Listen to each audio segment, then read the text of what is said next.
was blessed to have been born and raised in a home where both of my parents had attended church since they were young. So I was brought up in Malvern Hill Baptist Church. From a kid, I accepted Christ as my personal Lord and Savior when I was 8 years old. After that, I continued to be in church. We always went on mission trips, and thankfully that was to my parents. You know, they always had us active in our church family. I was always very involved with sports, and I always knew that one day I would use that and as a ministry. When I was probably 12 years old, I remember laying in my bed one night thinking, for some reason, I was called to do mission work, and I was somehow going to use sports with that.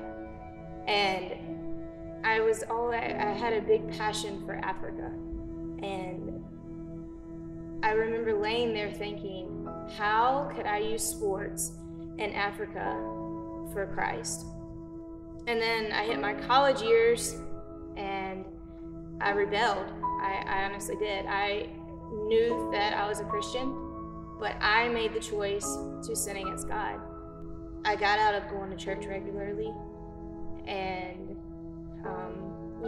I wanted to experience college like any other college student. Even though the whole time I knew that I was sinning, I still chose to do that. And I think that's what hurts me the most, is I knew exactly what I was doing, and I still chose to do it. I went to parties, I had those drinks.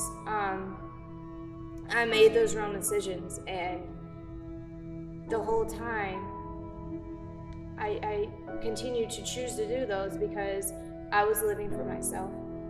My sophomore year of college, Susan Morris asked me to help coach the Blue Rock Belgian volleyball team. She called me into her office one day, and she had a list of every player that was even trying out for the volleyball program that year. And she gave me a copy, and she said, Katie, I want you to pray specifically for each one of these players. And at first I kind of looked at her and was like, okay, like I can do that. And you have to realize that at this point in my life, I was still trying to rebel against Christ. So I got the list of players' names, and I did exactly as she asked me to. I prayed for each specific girl on that list. And throughout that season, God just opened my eyes tremendously. God just really showed me, and through my family and situations with that I truly needed to depend on Him. Then I got this job. I had a job offer in Kershaw County, which is obviously where I'm from, and it was at the alternative school here. Once I took that job, there was like an automatic peace in my life, and for the first time ever, I realized that I was depending on God. Just even now, people ask me, how do I work in that environment every single day? And the only answer I can give is, it's God. I teach students who work and shift work and have to come to school. I coach volleyball girls who have no self-esteem at all.